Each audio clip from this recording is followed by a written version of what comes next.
I love great conversations. Hi, my name is Angel Jones. Thank you for joining me on 12-minute convos where I help you create a brand of your own unique, real self.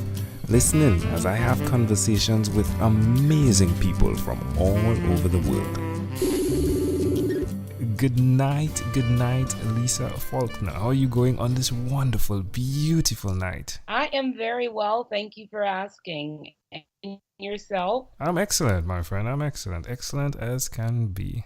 Great pleasure to connect with you. Tell us, what part of the world are you in right now? I am in Georgia, here in the United States. I am in about 30 miles southeast of Atlanta. Oh, that's great. And which of your talents is responsible for us connecting at this time? Well, I believe it is because I am a communicator. I am a communications professional and the executive producer and radio host of Game Changers with Lisa Faulkner, a radio show that airs weekly live here in Atlanta and across the US and globally, if you care to catch it that way. And I am also a writer and producer by trade. Ooh, that's wonderful. So, who did you learn the skill of communicating from? Well, I believe it is innate. I have been communicating all of my life, but I do have an undergraduate degree in communications with a specialization in broadcasting from the University of Alabama at Birmingham. Wow, so you definitely have been communicating for a bit now. Why will you continue to use this skill? I love communication. I think that no consciousness should go wanting. I believe that it is just the salt of the earth that communications should go forth. Now, the manner in which they go forth is just a horse of a different color. But communications are they are what we are made of. They are life. Words are life. We are life. We come from communication. So every form of communications are important to me. That's amazing. Well, tell us one other thing, Lisa, that you've done consistently over the last 3 years. Oh my gosh. Over the last 3 years, I have consistently done Game Changers with Lisa Faulkner. I have consistently prepared for the show, the weekly show. I've consistently talked with brilliant minds across the globe, across the United States, who are just changing the world for themselves and for others. I've talked with people who have been served some pretty hard blows, but who have gotten back up and found their niche in the marketplace and who are making a difference in using their platform for themselves and for others. I've talked to brilliant minds like, the people who, great authors. I've talked to entrepreneurs, doctors, PhDs, uh, these rising millennials, you name it. I talk to people from all walks of life. They're all game changers in their own right. So Mm. I've done that consistently, and they inspire me each week. They just give me a reason to continue to do it every week. Yeah. How does it make you feel speaking with such a variety of individuals? It makes me feel like, this is what we were put here for. We hear so much bad news, but it just kind of equals the scales when I talk to these people who don't need permission to do what they want to do, who are not waiting on people to tell them that they're valuable, who are not waiting on people to tell them that they can make a difference, who are just making a difference on their individual levels. It makes me feel like there is a reason for everyone being here and that we can all contribute positively to our lives and to the world. Now, Lisa, you are definitely doing that as well, right? Being that person who is bringing these messages to the world, understanding that you don't need to wait for someone to tell you you should do this, that you can do it. Suggest to someone that's listening why they too should do what you've done by going out there to share these messages. Well, it's because we were all given gifts and abilities and talents and skills, and we can't take them with us. And if we don't use them here, then what's the matter? What's the deal? What's the reason for you being here? You have to use your gifts and abilities to make a difference. And if you don't, then you're not only doing a disservice to yourself, you're doing a disservice to the universe, because someone somewhere is waiting on your gift. They're waiting on your service.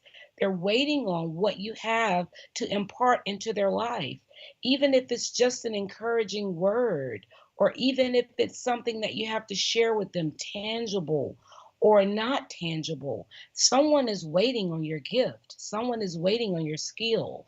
So it's not for you, it's for someone else. And we must. Amazing audience, you're hearing it live here with Lisa Faulkner. Again, she is the radio talk show host, and she does throw that out as a podcast called Game Changers with Lisa Faulkner.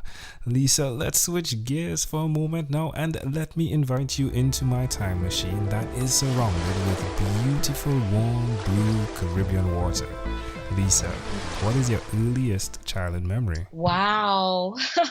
My earliest childhood memory may be considered kind of traumatic by most. My earliest childhood memory, I believe, is of me and the rest of my family being held at gunpoint by my birth father in a lineup in my grandfather's kitchen. And I believe that I had suppressed this memory until about 10 or 15 years ago, and it kept coming back. It kept surfacing until I thought, did this really happen? So I asked my mother, did this really happen? And she said, yes, it really happened. So that is my earliest childhood memory. Now, don't pull out your violins and don't feel sorry for me with that early traumatic childhood memory. I do believe there was a level of suppression, as I said, to get me through those years. As you can imagine, if that were my first memory, you can imagine some other things that happened that probably were likened to that. But I had some really loving people in my life to really get me through what I considered a really glorious childhood. I had a really loving and doting mother that did everything under the sun for me. I had a grandmother, that same father's, my paternal grandmother, who was just as right as rain. And she was there standing in the gap for everything my birth father couldn't be. I had a loving maternal grandfather who was the father of the family that my father couldn't be. And then I had God just in a relentless pursuit after me. He covered me and protected me, even in that earliest childhood memory I told you about, that time and so many other times. So don't feel sorry for me, but you asked, that was my earliest childhood memory. How old do you think you were in that memory? I had to have been around 6. I think I had to have been around 5 or 6, because we moved from my grandfather's home. By the time I was 7, we had moved from my grandfather's home. Can I offer an interpretation to the thought picture you created in my mind with that memory? Of course you may. I love the idea of you being a communicator now and nothing being able to stop what you were created to do. Nothing. Nothing. I love that too. If we fast forward to when you were 12 years old, what was your favorite song? My favorite song, it had to be something by Prince, I'm sure. All right. Tell me one song. Is it Purple Rain? Do you do Purple Rain? Yes. It has to be Purple Rain. I remember My mother bought me, remember my mother, my doting, loving mother who bought me everything. She bought me this player, this record player, and it was pink. And I would put the 45s or the albums on it. I can't remember which. And I played the Purple Rain album over and over again on it in my room over and over again when I was about that age. It had to be Purple Rain. I think it was the entire album. Yeah. All right, Lisa. Well, we've arrived at our destination, but before we get off of this time machine, there is a small declaration form. So it's yes or no, possibly a bit more. We're going to move pretty quickly here. Are you ready, Lisa? I'm ready. Lisa, have you chosen someone to pass on your skills to? Well, I pass on my skills to people all the time, I hope, because when I am communicating, I'm not just communicating from myself.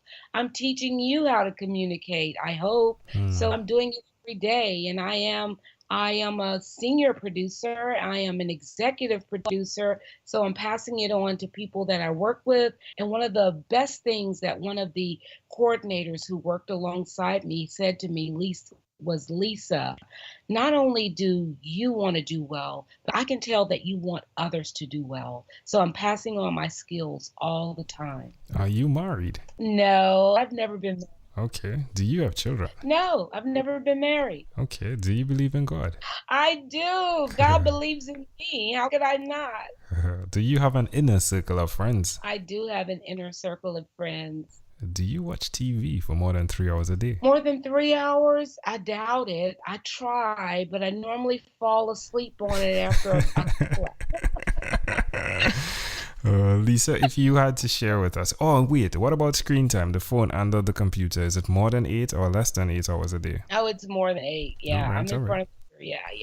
All right. Lisa, if you had to share with us your own unique real statement, a statement that represents who you are, what would you say that is? Oh, wow. I have a mission statement. My mission is simple yet big, to glorify the Lord in all that I do and to give back a portion of what's been granted to me through unmerited favor and opportunities. All of my life's work has been a training ground of empowerment and self-development for myself and others. It is my goal to not always get what I want, but to serve appropriately with zeal, therefore asserting myself as an asset to the greater gain.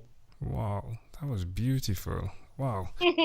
Well, Lisa, this has been a great pleasure. Before you leave, is there anything else you'd like to share with our amazing audience? Oh my gosh, go get them, guys. Go get them. Don't take no for an answer. Just do you. Just do you. And whatever you do your best. Hey, I'll leave you all with one of my mother's life lessons she gave me as a child. Get ready, even if you don't get a chance to go. Love it. Lisa Faulkner, this was a great pleasure. Thank you for being on What is Inspired by 12-Minute Convos with Angel Jones. My sincere pleasure as well. Thank you for being on 12-Minute Convos with Angel Jones. Stay tuned for more from our advertisers. Diabetes is a mountain pandemic. It's a disease that's not acute but chronic. Similar to this rhyming method, I have simplified the definition, the signs and symptoms, and the complications of diabetes for both adults and children in my books, Poems for Patients, A Focus on Diabetes, and The ABCs of Diabetes for Children. These books are available on Amazon.com, and for more information, you can visit my website, poemsbyaj.com. That's poemsbyaj.com.